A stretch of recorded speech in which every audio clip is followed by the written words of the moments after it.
Class 9 এর ইতিহাসের একটি ভিডিও এটি।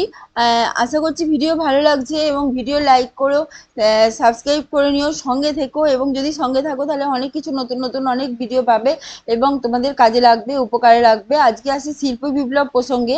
দেখো, শিল্প বিপ্লব বিপ্লব বলতে আমরা কি বুঝি? বিপ্লব বলতে বুঝি যে কোনো জিনিসের কোনো যে আন্দোলন হয় না, মহা আন্দোলন, আন্দোলনের ফলে সমাজ ব্যবস্থার A to Z পরিবর্তনকে বা আমূল পরিবর্তনকে আমরা বলি বিপ্লব। মানে যে আন্দোলনের ফলে শিল্প মানে সমাজে একটা বিপুল ভাবে পরিবর্তন হয়ে যাচ্ছে, ব্যাপক পরিবর্তন হয়ে যাচ্ছে, A to Z পরিবর্তন হয়ে যাচ্ছে, সেই মহা আন্দোলনকে আমরা বলবো বিপ্লব। তাহলে শিল্পের মাধ্যমে এই বিপ্লব এসেছিল। কারণ কি? কারণ শিল্পে এসেছিল অনেক বেশি প্রযুক্তি, অনেক যন্ত্রপাতি আবিষ্কার হয়ে গিয়েছিল। ঠিক আছে, যোগাযোগ ব্যবস্থার উন্নতি হয়েছিল, যন্ত্রপাতির আবিষ্কার হয়েছিল, বিজ্ঞান মনস্ক চিন্তা ভাবনার উদয় হয়েছিল এবং মানুষের মধ্যে বিজ্ঞান চেতনার বিকাশ ঘটেছিল। মানুষ অনেক বেশি বিজ্ঞান নিয়ে আগ্রহী হয়ে উঠেছিল। ঠিক আছে, এবং মানুষের নিজের হাত পা বা অঙ্গের মাধ্যমে যে সমস্ত কিছু কাজকর্ম করছে তার থেকে মেশিন অনেক বেশি কাজ করতে পারে, মেশিন অনেক বেশি উৎপাদন করতে পারে জিনিস, সেই ঘটনায় ঘটেছিল। আগে শিল্প কি ছিল? শিল্প মানে হচ্ছে মানুষের দ্বারা সৃষ্ট হওয়া কোনো দ্রব্য।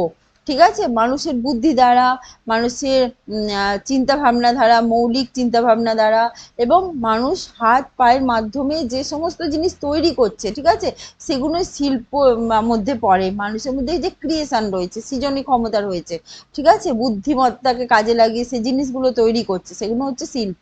মানুষের এই শিল্প ছিল আগে গৃহকেন্দ্রিক। ঠিক আছে, মানুষ গৃহেই এই শিল্প তৈরি করতো এবং তার উৎপাদন কম ছিল। স্বাভাবিকভাবে মানুষ একজন তৈরি করতো বা পরিবারের সবাই মিলে তৈরি করছে, কিন্তু যখন সেটা দেখা যাচ্ছে যে কিছু মানুষের হাতে প্রচুর অর্থ এসে গেছে, ঠিক আছে, তখন তারা কিন্তু সেই জিনিসগুলো তৈরি করার যে কৃতিত্ব সেটা কিন্তু তার মধ্যে নেই।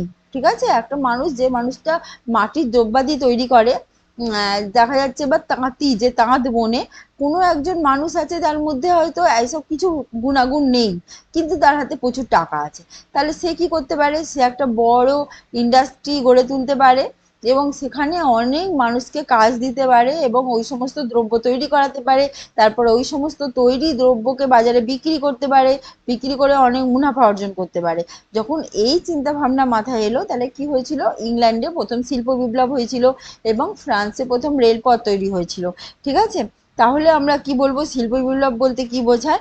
অষ্টাদশ শতকের শেষের দিকে বিজ্ঞান ও প্রযুক্তির উন্নতির ফলে মানুষের শ্রমের পরিবর্তে যন্ত্রের মাধ্যমে যে উৎপাদন ব্যবস্থা, তাকে বলা হয়, এবং যে ব্যাপক উন্নত প্রতার পরিবেশ তৈরি হলো, একে বলা হয় শিল্প বিপ্লব। ঠিক আছে, এরপরে মানে উৎপাদিত দ্রব্যের গুণগত এবং পরিমাণগত মান অনেক বেড়ে গেল। ঠিক আছে, গুণগত মানও বাড়লো এবং তার কোয়ান্টিটি এবং কোয়ালিটি সবকিছু বেড়ে গেল। ঠিক আছে, এবং শিল্প বিপ্লব যদি সময়কালটা বলি, তাহলে আমরা তো বলছি অষ্টাদশ শতকের শেষের দিকে, এবং 1760 শতকেই শিল্প বিপ্লবের সূচনা শুরু হয়ে যায়। ঠিক আছে, আচ্ছা, এর বৈশিষ্ট্য যেটা ছিল সেটা হচ্ছে এটা ধারাবাহিকভাবে ঘটেছিল, কিন্তু ধীর গতিতে ঘটেছিল। ঠিক আছে, ধীরে ধীরে, মানে একজন মানুষ একজন ইন্ডাস্ট্রি গড়ে তুলছে, আর একজন তার দিকে দেখে আর একজন ইন্ডাস্ট্রি গড়ে তুলছে, এরকম করতে করতে ধীরে ধীরে ধীরে ধীরে এক এক করে মানুষ ইন্ডাস্ট্রি গড়ে তুলতে শুরু করলো। তখন কিন্তু এই কারখানার কনসেপ্টটা ছিল না। যে সময়ের কথা বলা হচ্ছে, এই কারখানা তৈরি করা, মানে বড় একটা ইন্ডাস্ট্রি গড়ে তোলা, এই ধরনের কোনো কনসেপ্ট ছিল না। তখন কি করতো? মানুষ নিজের জিনিস নিজেই বাড়িতে তৈরি করতো। ঠিক আছে, কুমোর মাটির হাঁড়ি তৈরি করছে বা তাঁতি তাঁত বুনছে। বিনিময় প্রথা ছিল। বিনিময় প্রথা মানে হচ্ছে, কেউ হয়তো ধান চাষ করেছে, সে ধানের বদলে হাঁড়ি নিয়ে গেল। ঠিক আছে, কেউ হয়তো হাঁড়ির বদলে তাঁতের শাড়ি নিয়ে গেল, এরকম ব্যাপার ছিল। কিন্তু দেখা যাচ্ছে এই সমস্ত জিনিস যখন ইন্ডাস্ট্রিতে তৈরি হচ্ছে, তখন দেখা যাচ্ছে ব্যাপক আকারে, বিপুল আকারে বাজারে সেগুলো আসছে এবং অর্থমূল্যে বিক্রিও হচ্ছে। আচ্ছা, কেন ইংল্যান্ডে প্রথম শিল্প বিপ্লব শুরু হয়েছিল, এটা একটু বলার ঘটনা, যেটা হচ্ছে শিল্প গড়ে তোলার জন্য সেখানে অনুকূল প্রাকৃতিক পরিবেশ ছিল, আর ছিল যোগাযোগ ব্যবস্থা উন্নত ছিল, এবং আর ছিল যে যে উৎপাদিত দ্রব্য, সেখান থেকে যে কাঁচা মাল যেগুলো পাওয়া যায়, কাঁচা মাল তুলনামূলক অনেক ভালো ছিল। সেই জন্য শিল্প বিপ্লব সাহায্য হয়েছে। এছাড়া দুটো জিনিস যেটা ইংল্যান্ডের শিল্প বিপ্লবকে আরো বেশি ত্বরান্বিত করেছে, যেটা হচ্ছে বাষ্পীয় ইঞ্জিন এবং হামফ্রে ডেভি কর্তৃক আবিষ্কৃত সেফটি ল্যাম্প। ঠিক আছে। তাহলে জেমস ওয়াট যে বাষ্পীয় ইঞ্জিন আবিষ্কার করেছিলেন এবং হামফ্রে ডেভি যে সেফটি ল্যাম্প আবিষ্কার করেছিলেন, এই দুটো জিনিস কিন্তু ইংল্যান্ডের শিল্প বিপ্লবকে আরো বেশি ত্বরান্বিত করেছিল, আরো তাড়াতাড়ি ঘটিয়ে দিয়েছিল। ঠিক আছে। এবার দেখো কোনো একজন ব্যক্তি যদি প্রচুর পয়সা থাকে, সে কি করবে, একদম ইন্ডাস্ট্রি গড়ে তুলবে এবং অনেক ভালো ভালো যন্ত্রপাতি নিয়ে আসবে, যে যন্ত্রপাতির মাধ্যমে অনেক অনেক উৎপাদন হবে এবং এই উৎপাদিত দ্রব্য সে বাজারে গিয়ে বিক্রি করবে এবং বিক্রি করে সে লভ্যাংশ বা লাভ অর্জন করবে, অনেক টাকা অর্জন করবে এবং তখন সে কি দেখবে যে জিনিসগুলো বিক্রি হচ্ছে ক্রয় মূল্য, মানে যেখানে তার যন্ত্রপাতির খরচা, কাঁচা মালের খরচা, শ্রমিককে বেতন দেওয়ার খরচা এবং এই শ্রমিকদের সুযোগ সুবিধা দেওয়ার খরচা সব মিলিয়ে এবং বিক্রির দ্রব্য থেকে কিন্তু এগুলো কম হতে হবে, কারণ বিক্রি এর থেকে বেশি দ্রব্যে হতে হবে, তবে গিয়ে তার মুনাফা হবে। এবার কি করছে, সে তো যন্ত্রপাতি তাকে কিনতেই হচ্ছে, ঠিক আছে, ওখানে সে কমাতে পারছে না। আচ্ছা, কাঁচা মালও তাকে কিনতে হচ্ছে এবং সে কি করছে, শ্রমিকের বেতন কমিয়ে দিচ্ছে এবং শ্রমিককে অধিক অধিক করে পরিশ্রম করাচ্ছে। দেখা যাচ্ছে যে তাকে কম টাকা দেওয়া হচ্ছে, অধিক পরিশ্রম করানো হচ্ছে এবং মহিলা এবং শিশুদের দিয়ে কাজ করাচ্ছে। কারণ কি, মহিলা এবং শিশুদের অল্প টাকা দিলেই হয়ে যায়, তারা অধিক শ্রম করে দেবে। ঠিক আছে।